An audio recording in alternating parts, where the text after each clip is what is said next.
Oliver, a dramatic move by the Hong Kong government. Just talk us through their announcement. Well, it was something that people were not terribly surprised by for the last few weeks. Some people on the pro-democracy side even speculated that all 31 of the candidates could find themselves disqualified. 12 of them did get disqualified today. Joshua Wong, the former student leader, is the most high profile of those.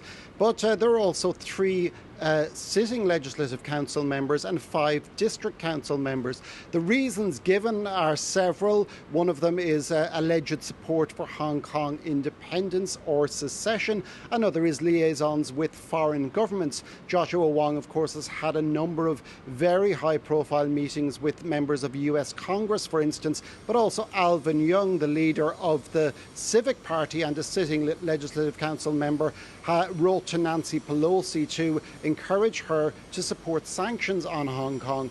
Another one is even opposition to the national security law. Even one disqualified candidate was admonished for not speaking out against opposition to the national security law and sanctions. The Hong Kong government issued a prepared statement that supported the returning officer's decision, and it said that opposition in principle to the national security law would disbar you from running in the election.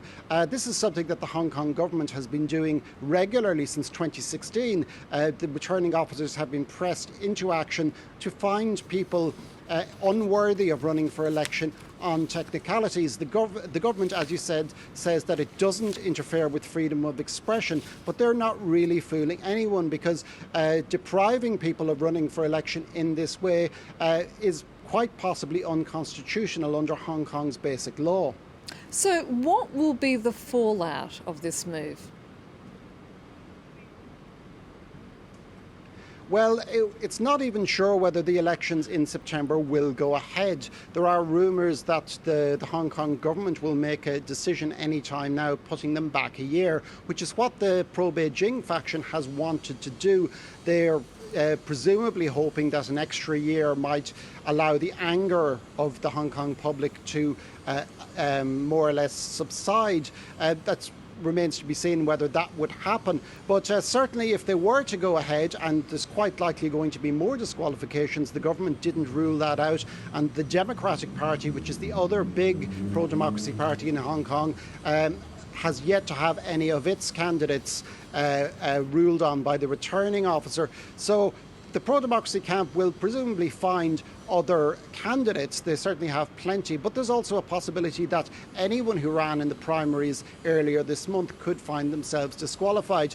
They have people there, they have district councillors who could run in a potential election, but they would obviously be very inexperienced. They might actually win against a very unpopular pro-Beijing camp, but it might be a very different pro-democracy camp that goes into the Legislative Council if they were to win.